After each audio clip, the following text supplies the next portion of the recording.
Last week we looked at the art of passing. This week we look at another very individual skill, being able to dribble.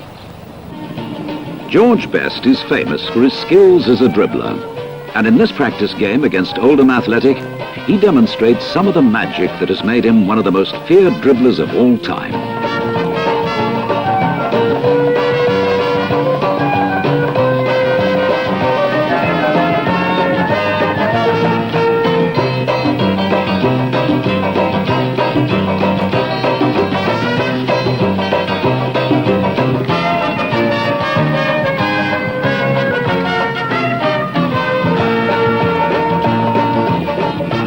Dribbling skill like this comes only with practice. And practice begins for our young players in the coaching grid.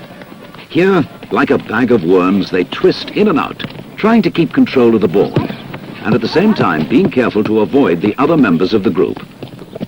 George Best joins in, showing that even the greatest dribblers can enjoy and learn from a practice situation, as simple and yet as complicated as this.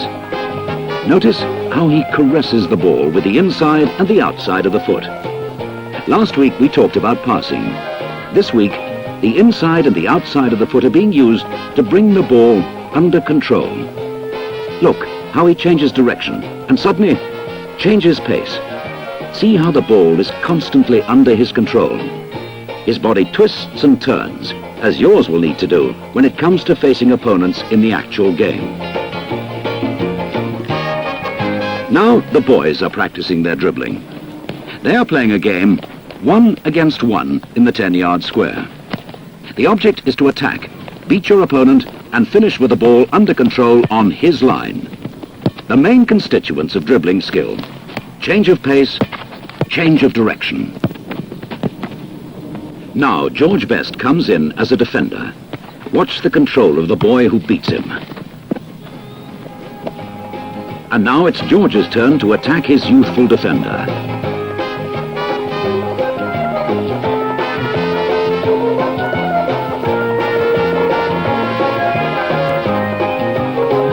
Notice the change of direction, but his opponent is not fooled.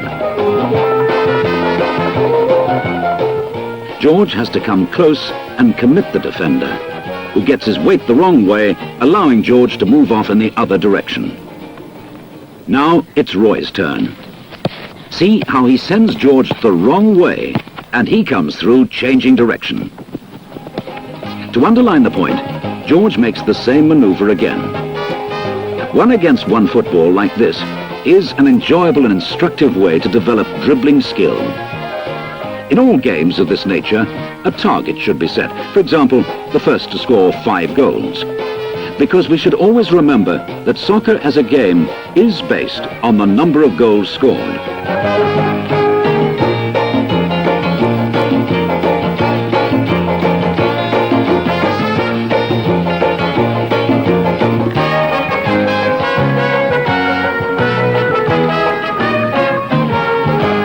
And now the practice becomes more intense, and George takes Roy out to show him how to attack the 2 defenders.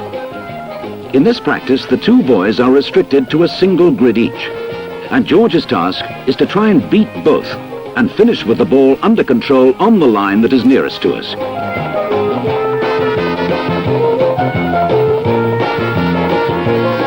The first defender is beaten.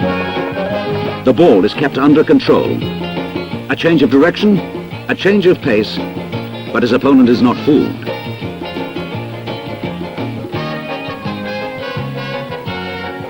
Again, a change of direction, and the ball is pushed through.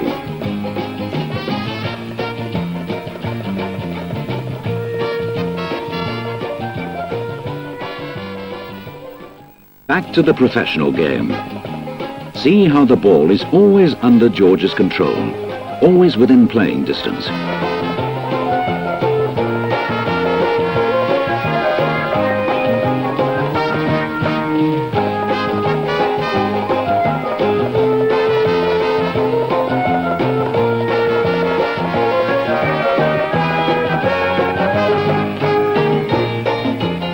In this sequence in the same game, George is in the outside right position.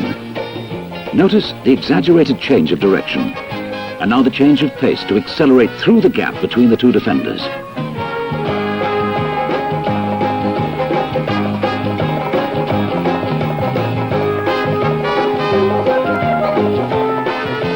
Only a desperate tackle by the goalkeeper saves the goal. Controlled skill, change of pace, and change of direction like that should be the goal for all young players to aim for in mastering dribbling skill.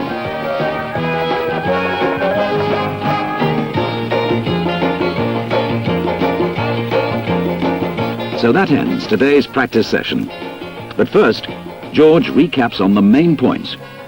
Right, boys, we've been practicing some dribbling. Now, what you must remember, two of the most important things about dribbling, you must keep the ball as close as possible to you at all times, and you must be able to dribble with both the inside and the outside of the boot. And as we talked last week about passing, you must develop a sort of touch for the ball without having to look at it, and be able to know where it is at all time without having to keep looking down at the ground. So you must remember, you don't have to watch the ball. You must be able to feel and know where it is. And if you've got it as close as possible to you, you learn to feel where it is without looking at it all the time. Try and beat one or two men in a small space. And after, the same as everything, the more practice you get at it, the better you'll become. So I think that sort of wraps up the dribbling. Next week we'll talk about moving off the ball.